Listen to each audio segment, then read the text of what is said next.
Welcome everyone to Kentucky Valley Educational Cooperative's Autism Hour with Miss Kimberly Howard. We're glad you're here with us this afternoon and enjoy the presentation. Thank you for joining us. We are talking about meeting sensory needs for diverse learners. I am Kimberly Howard with Kentucky Autism Training Center, and this is going to be a two-part series. Here are kind of our objectives. We're going to talk about what is sensory processing disorder. I'm going to give you some strategies and some resources. We're also going to talk about sensory rooms, calm down corners, and kind of those version of things. All right, so what is self-regulation? And why is sensory processing disorder important? Self-regulation is a critical skill. It's a critical skill, one that we need for our entire lifespan. It is a person's ability to endure sensations and different situations and distress, and then come up with a suitable response. Self-regulation is a skill that takes us into adulthood. And typically, as if you are a functional adult, or even if you're not, you can pick up on when other people have decent or have self-regulation skills and when they don't. And self-regulation and sensory processing, your sensory system is the body is learning those things over the course of time. And so they go hand in hand. And sensory processing issues can really affect our ability to self-regulate. And they very much impact our students' ability to learn. So why is this important? For school, it plays with our attention. If I can't block out sounds, if I can't block out my body's sensations, then I'm going to have a very difficult time paying attention to you. And I won't be ready to learn. And then if that's what's happening, I am not going to be able to apply that learned information because my body is working against me essentially. And I haven't learned the skills to be able to adjust and deal with that. And we're going to talk about what does this look like for us. So we have our five senses. We all have our five senses, or most of us, we have our five senses if you don't have some sort of sight or hearing loss. So sight, hearing, smell, taste, and touch are all five senses, and we probably all already know that. We're going to walk through how they can affect us and things that we can do to help improve our body's sensory ability.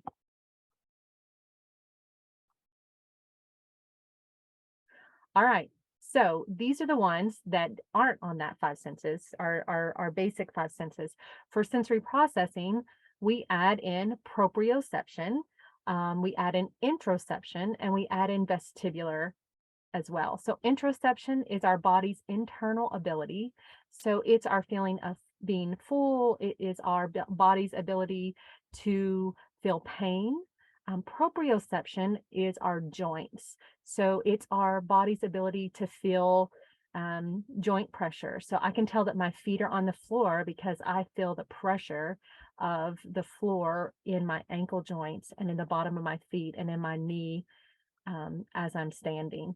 Vestibular comes back to head and our body's ability to balance. If you've ever had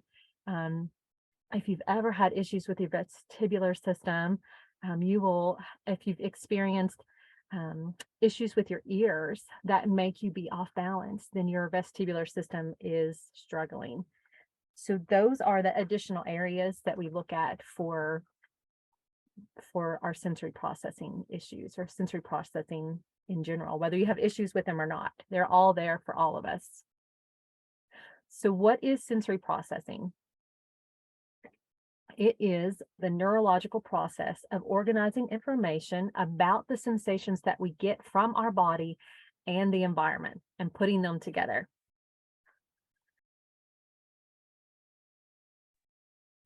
So how does that work? For sensory processing, we kind of get this go around this process. So the little blue star is some sort of sensory input. So maybe that sensory input is a light touch. For most of us, If you have a typically developed sensory system, light touch is not painful, right? So if I touch you on your shoulder, light touch, you're going to process that information. You're probably going to look towards me. That would be your response. If you have a malfunctioning sensory system, that sensory input of light touch, you may process that out as pain. Light touch for some of our students may be very painful, and your response is going to be based off of this light touch is painful. So you're going to cry, or you're going to back away, very upset with why did you touch, why did you hurt me? You've touched me in a way that was painful for me. So sensory input depends on how you receive that, right? And how your brain processes that information. And for some of our students, um, especially for our students with autism, they may very much have sensory processing disorder, to where their brain, it doesn't work quite, the sensory system inputs do not work quite like they should. And so we have to learn and make adjustments for that. You can have autism and not have sensory processing disorder. Not all children with autism have that. And you can have issues with your sensory processing system and not have autism. It can be a completely separate need that your body has. So think about this for just a minute. What makes you feel calm after a hard day? How do you wake yourself up during the day? This is my sleepy time of the day. What makes you feel disorganized or frazzled? What makes you guys feel disorganized or frazzled? So I'm going to pause for just about 20 seconds, and I'm going to let you think about these 3 questions.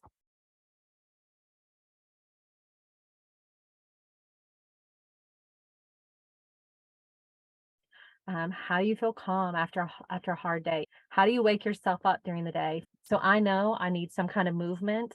That's how I regulate my own self. If I'm trapped in a meeting and I'm not going to be able to have movement, then I'm probably going to go to some kind of hard candy, that I can, eat to help keep myself awake and motivated. What makes you feel disorganized or frazzled during the day? And how do I bring myself back together? Um, these are things that our students need to be able to answer as well, right? And these are things that we learn as we grow. These are the things that we typically learn, is how do we comfort ourselves? How do we self-regulate?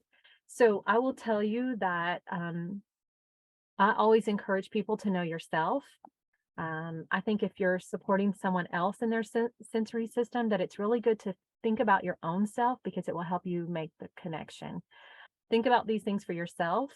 Um, and then we will help our students think about them for themselves, because this is essentially the things that they need to know, right? If they're in class, they're in math class and they're finding it boring, or they're not enjoying that subject, how can they persevere and try to keep themselves on track and find that motivation? Okay, so do you know me? So these are 2 different kiddos, with lots of sensory issues, and they might be some things that you are seeing, in your setting. So, do you know me? I hate having my hair washed, brushed, or cut. I cry and I shield my eyes from the sun or other bright lights. I walk on my tippy toes. I put my socks on just so, or maybe I never go barefoot. I grew up in the era of, before they had the seamless clothes and the seamless socks. My sister very much struggled with sensory processing issues, and I'll never forget the struggle for her to be able to put her shoes on with the seam in the sock, lining those up repeatedly, trying to make it feel okay for her to wear was really tough. So I'm very thankful that we now have, tagless tagless clothes, and you can get socks that do not have a seam. There are better options than there used to be. It might be, your student sits in the W position. The W position is where they fold their knees up underneath of them. It's very not good for stress on your legs and for posture for riding. So maybe you are a sensory person who are smelling. someone who has a really strong olfactory. They want to smell people, they want to smell food and objects. It could be the child who chews on everything. I could always tell with my son when he was in early elementary school, I could tell what kind of a day he'd had by how much of his shirt was left. He would eat his shirt. Literally, he would eat his shirt. The whole collar would be chewed off. If he'd had a really stressful day, he would just literally eat the whole collar of his shirt. So I could kind of tell it was a good gauge on how his day was with if he had a shirt left or not. It could be someone who's super sensitive to sounds. Sensory processing needs can look like many, many different things. I've had students that did not have typical responses to pain.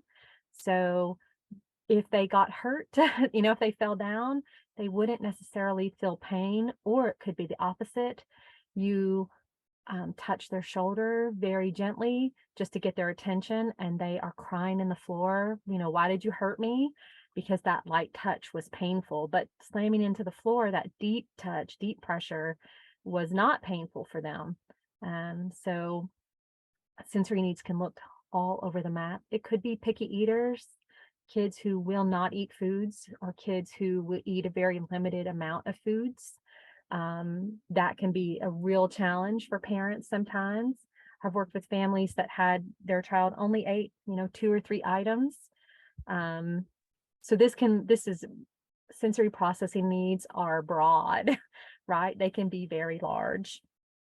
And they definitely look different for every single child. So this is another place that it's good to have lots of tools in your toolbox. And that's kind of the goal for me, is to give you all some tools in your toolbox. And this doesn't necessarily go away. This is something that can and may affect them their whole life.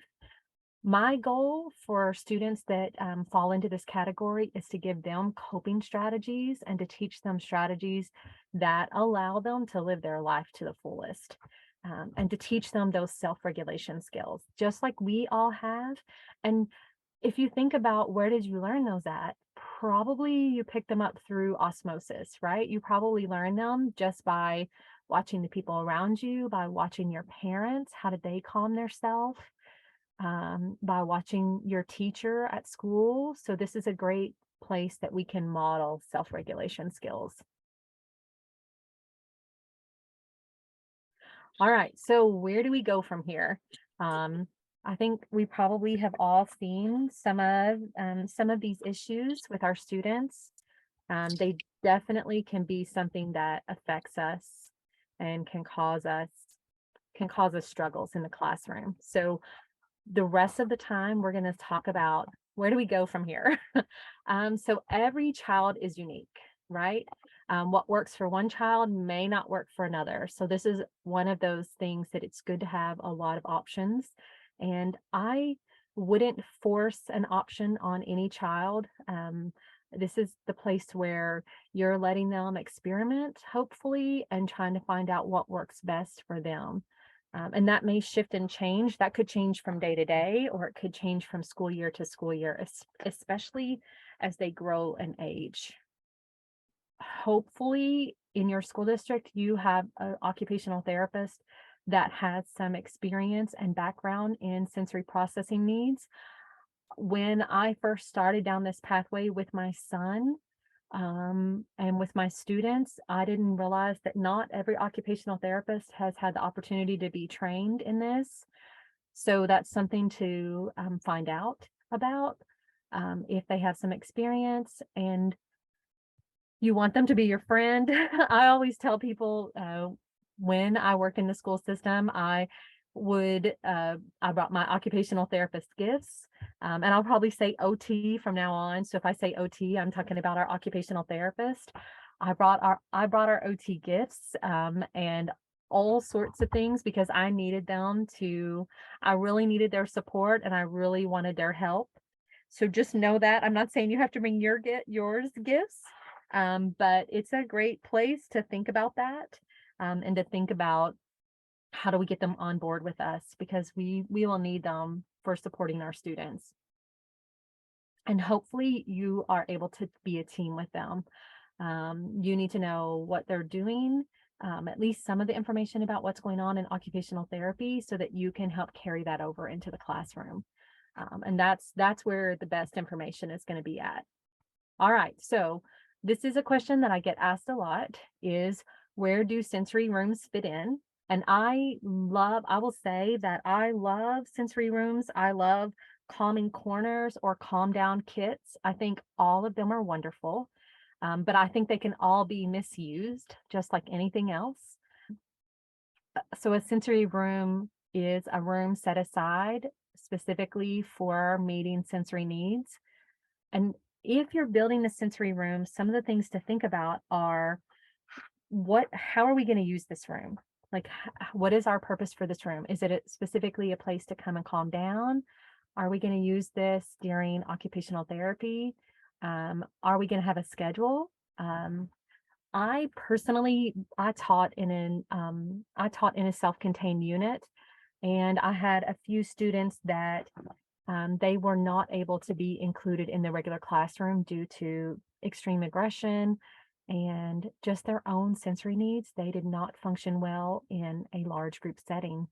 And so for me, when we finally had a sensory room built, it gave us another place to go in the day, which was phenomenal. And it gave us activities to do when we got there. So we had a schedule of when we were going to the sensory room. For some, there was once a day to where my whole class, we all went together, and we did specific activities in there. And then I had other students who were on a slightly different schedule, and they had scheduled visits to the sensory room. I think we have to be careful that our sensory room doesn't become kind of a dumping ground. And every time every time a child is in trouble or every time we don't know what to do with a child, then we're just going to send them to the sensory room. So I think having a schedule is a good idea and I will say that with some flexibility built into that schedule. Maybe a child really is having a difficult day. And it's going to be better for them to go and spend, 30 minutes in the sensory room to do some calm down activity before we try to bring them back in to the classroom setting. So I think sensory rooms can be a great thing. I just think we need to have a schedule and a plan for how we're going to use it. And I think that a sensory room can be something that can benefit the whole school. I think that many students, not just the students in our MSD classrooms or our autism units, I think that there will be many, many students who can benefit from a sensory break. So I think that's a great option if you have the space, right? Our limitations are I have to have the space to fit into a sensory room or to build that sensory room. So I have to have an empty room in my building that I can get access to. And I have to have some startup money and some funding to purchase the items that are going to go in there. I would say this is definitely something that you would work with your occupational therapist, work with them on building. They're going to have some great ideas. And I'm going to share a couple of resources with you on places that you can go to get started on building your sensory room. And there are many, many out there. I've started building a sensory room from the Dollar Tree, right? I found me some fidgets, and the original sensory room that we built was very low budget, under a couple of $100s. But we didn't have a nice swing. We didn't have a lot of things in there that these pictures show. And I think it's something that you can grow. So where do calm down corners fit in? I also really like calm down corners. I think that these can be great additions. The nice thing about a calm down corner is it's going to happen right there in the classroom. I don't have to leave, and I don't need an additional large whole room.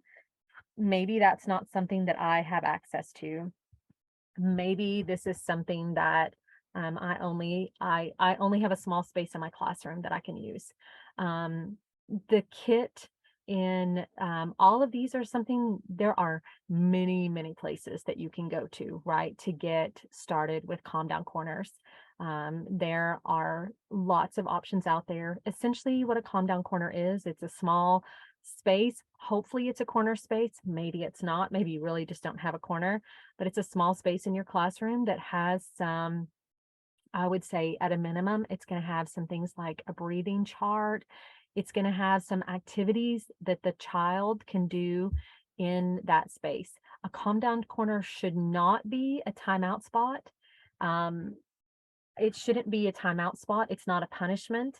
I had a calm down corner in my classroom as well as a sensory room access. And I sent all of my students went to the calm down corner for a few minutes every day, whether they needed to calm down or not, because my goal was to build muscle memory, so that when they were upset and they did need to calm down, then I could send them to the calm down corner without the context of this is a punishment, right? So I sent my students to the calm down corner on a regular basis, every day. Everybody went at least once a day.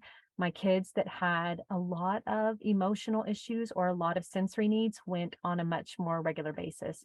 You might have some fidgets here. Maybe you have a nice beanbag, a place where kids can sit. Maybe you can see on the option in the lower right-hand side, they've got some activities hanging from the wall of different things that kids can pull off the hook and look at to help themselves calm down. Um, this is something that you as the adult will have to facilitate, right? All of these things in the beginning, we're going to have to model what we're doing here for our students. All right, so let's look at our last option, which is where do calm down kits start?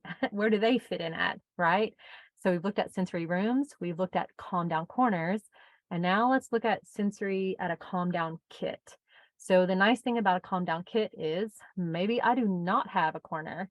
I don't have a room space, I don't have a corner, but a kit is something small that can just sit on a child's desk. Or maybe I have a table in the back of the room, and it could go back there. I can essentially put anything that could go in a calm down corner, could essentially go into a kit. The nice thing about it is that it's tabletop worthy, right? I can set this on their desk, or I could set this at the back at my kidney table, or just at an empty space in the back of the room to give students access to that as they need. I really like all three options. I have used all three options in the same classroom because we spent a lot of our day learning how that self-regulation skills, and I had students with very high sensory needs. And so this was one of the things that we did. So these are a couple of websites that both have really good, a list of rules that you can use to get started for building a sensory room. And they have some suggestions of items and materials that you might include inside.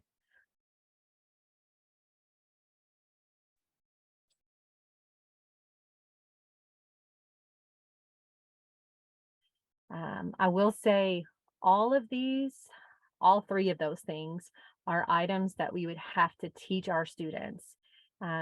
We would have to teach them how to use them appropriately to find success. So just know that nobody will know how to do that intuitively. They will need some support in getting started.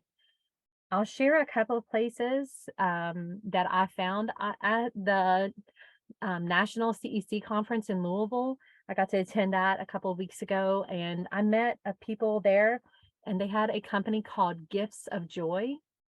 They sold kind of calm down kits. I hadn't seen them before, but what I liked about it was they had a version that they felt like they would be very appropriate for the regular education classroom. And they had a version that was for middle school and high school. And that was interesting. That was a target that I had not found. I haven't always found that very fluently. So I thought that was really nice, a nice option. And you can find their items on Amazon, which I thought was interesting, and they were not super expensive. So that was good to know. And I also, another one of my long-term favorite places to find sensory items besides, the dollar store or Walmart is Fun and Functional is another website. They have quite a bit of different options out there. Um, and if you know of a great place that you have found sensory items, or especially if you're looking at building your own sensory room type of stuff, getting to that higher, that more complicated level, I will say. And if you have time and want to, you're welcome to check out those resources. And there's many others. Really good stuff was recommended. So if you're familiar with them, really good stuff is maybe an option to find some good sensory items at. I have found things sometimes in the Dollar Tree, Walmart, the dollar stores, especially if it's small sensory items. Um, I have found things in Lakeshore catalog. Um, I don't know. There are many, many options out there that you can find items at, but those are some good places to get started. Okay, so we have about 10 more minutes. I'm going to say that I'm going to take 5 minutes and I'm going to go ahead and get started with sensory zones to consider. And then next time we'll finish out these zones. So I'm just going to do the first couple zones that you might consider. The mouth, right? One of our biggest sensory areas is gustatory. The mouth, the tongue, and our sense of taste. If anybody is a mouth soother, I talked about my ice cream eating earlier. So the mouth is a really powerful regulator tool. It's why we see young children have a very hard time giving up on their passy and giving up on their bottle. Or we get kids like my son who chewed on his shirt at 4 and 5 years old. He would eat his shirt because the mouth is a powerful way to regulate. When we are sucking in, so like on a straw or on a passy, or if you're an adult and you're drinking down that thick milkshake, then it gives you deep pressure into your cheeks and jaws. If everybody doesn't mind, I'm going to pause for about 10 seconds. Everybody just kind of suck in air, gently suck your mouth in like you were sucking onto a straw. And you can kind of feel that pressure and input that goes into your jaws. It's calming. It really is calming.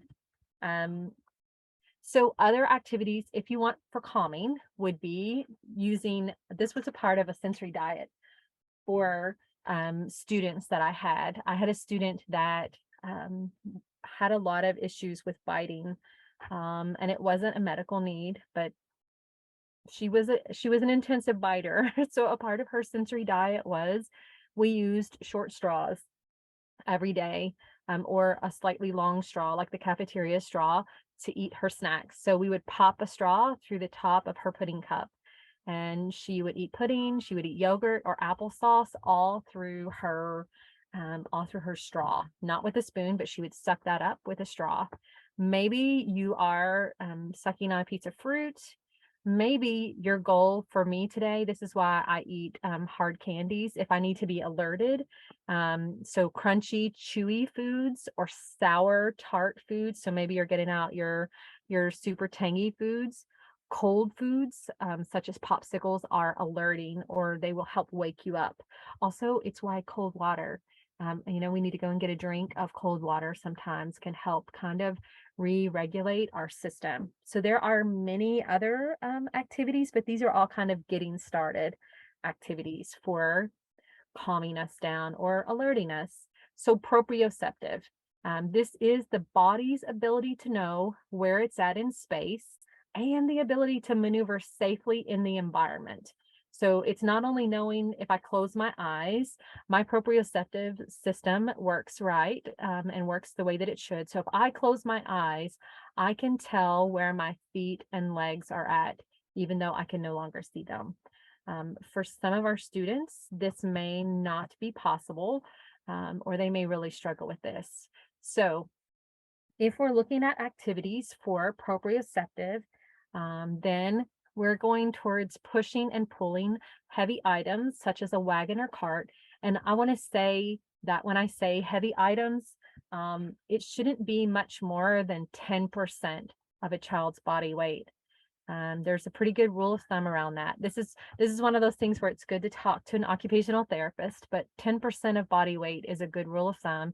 So if a child weighs 100 pounds, then it shouldn't be much more than 10 pounds for some things. It can be a little more heavy than that if you're talking about pushing or pulling a wagon or a cart, but sometimes when I say heavy, people think, oh, 50 pounds, but probably not. That will be too much. Maybe it's vacuuming. Maybe it is carrying laundry baskets or a backpack. I had a student that a part of his everyday sensory diet was towards the afternoon, right before they started math class, he would put on a backpack, and it had just a couple of books inside of it, not quite 10% of his body weight, but close to that. I think his backpack weighed around 5 pounds. He would put on his backpack and he would walk to the office. He was able to walk by himself to the office. He would walk to the office. He would hand a note to the secretary, and the secretary would say, "Thank you so much." And she would hand him a note.